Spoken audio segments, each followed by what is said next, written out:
Aujourd'hui, je vous montre comment faire une recette très polyvalente qui est parfaite pour cuisiner la semaine ou même pour recevoir le week-end plein d'amis. C'est une recette de duo de tartare de saumon, donc du saumon frais et du saumon fumé.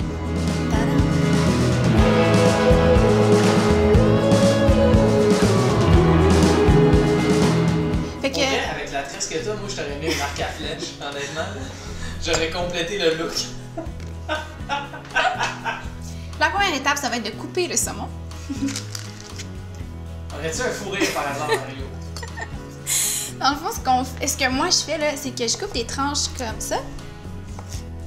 Ensuite, je vais prendre ces tranches-là, comme ça, puis je vais couper dans l'autre sens pour faire des petites lanières, comme ça. Ensuite de ça, je tourne de côté et je vais faire des petits cubes de saumon frais. C'est une étape qui nécessite un petit peu de temps. Donc, je vais finir ça puis je vais vous montrer après la prochaine étape. Comme c'est vraiment long faire ça, j'ai envie qu'on joue à un jeu, Alex. Qu'est-ce que c'est? Dis-moi de faire des émotions, je vais t'y jouer. C'est quoi ce jeu-là? Arrête! Notre première date, tu m'as fait faire ça! Ah oui, c'est vrai, ok, la mélancolie.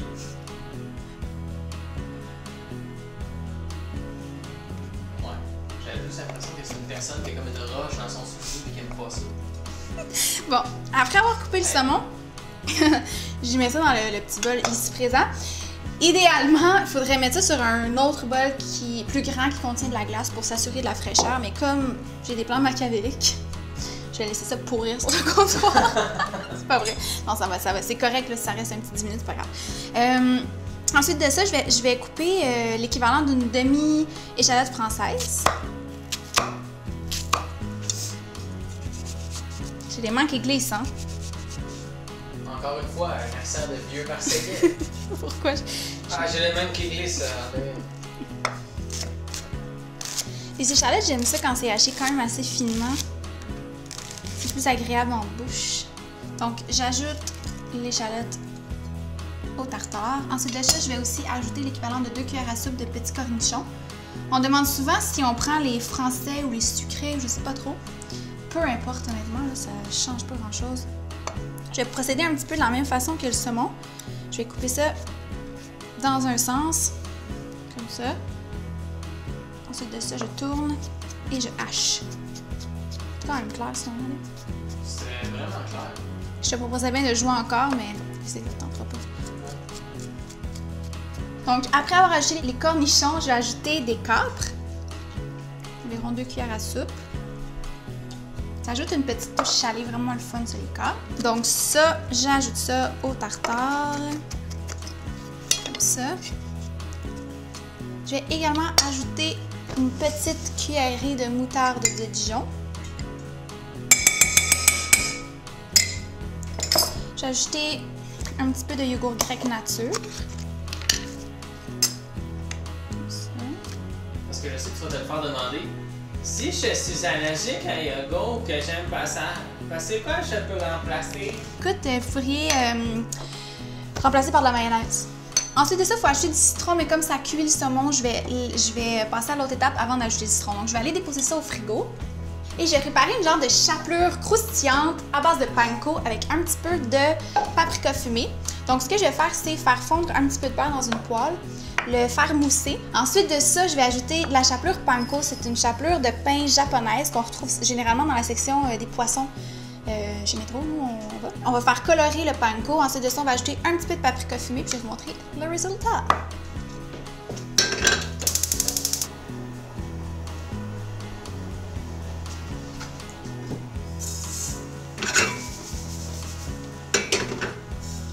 Je vais ajouter le paprika.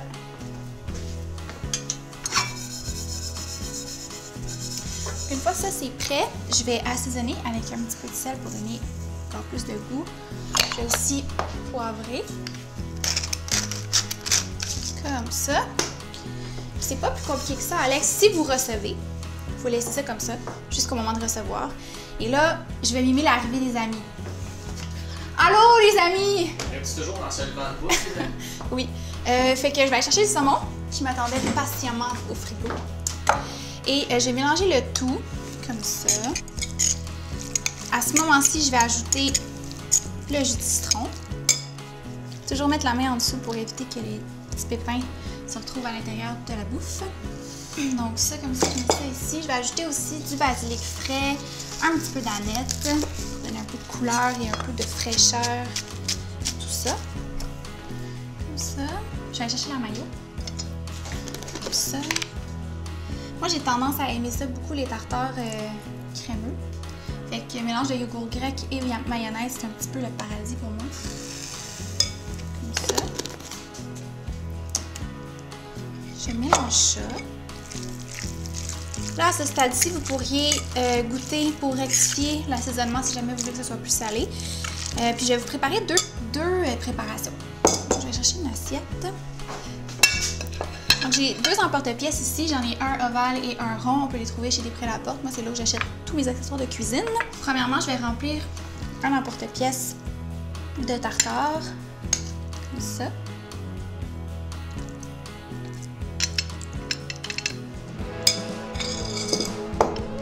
Ensuite, pour le présenter, ce que je vais faire, c'est ajouter la chapelure sur le tartare.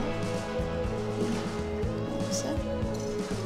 Je vais même ajouter un petit peu de feuilles d'aneth. Comme ça. Ça, c'est la présentation numéro 1. Ici. Puis, la deuxième option, c'est de mélanger directement dans le tartare la chapelure.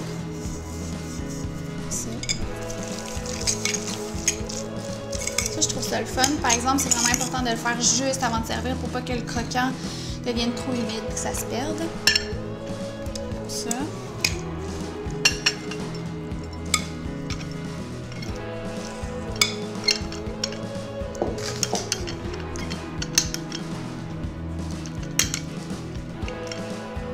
Voilà. J'aime bien faire des rappels de ce qui se trouve dans le plat quand je présente les choses. Donc, on peut ajouter même un petit peu de chapelure. Sur celui-là, on va mettre aussi des petites tiges d'aneth. Chaque fois, je change feuille, tige. C'est bien que tu alternes comme ça entre les végétations. Voilà. Bientôt, tu vas dire arbre ou semence. Donc, c'est les deux présentations de tartare. Servi avec en entrée. Ça pourrait être comme ça. Puis ça pourrait être servi avec des frites maison ou des frites même... en fait, une salade, n'importe quoi. Fait qu'Alex va venir goûter cette panoplie de choses. Bon. Oui! Qu'est-ce que j'y mets? Hein? Je sais pas, mais j'ai goûté. Le saumon qui remonte le courant, Marie-Lou! Je pense que je vais y aller. Mais non, mais là, c'est thématique. Partir, je vais... Bon. Salut! C'est beau, je vais m'en tout seul. Alors, bonjour tout le monde, bienvenue à 3 fois par jour. Donc là, on est rendu à l'étape où on goûte. Moi, je préfère la version avec le croustillant dedans. Je vais me dépêcher parce que je veux pas qu'il devienne humide. Alors, on se risque. Ça, c'est vraiment une solide recette. En passant, j'ai déjà goûté. C'est encore un méga succès. Félicitations. Tellement bon. N'hésitez pas à aller sur le 3foisparjour.com pour voir les détails de la recette. C'est Marie-Lou qui vous dit au revoir et bonne semaine.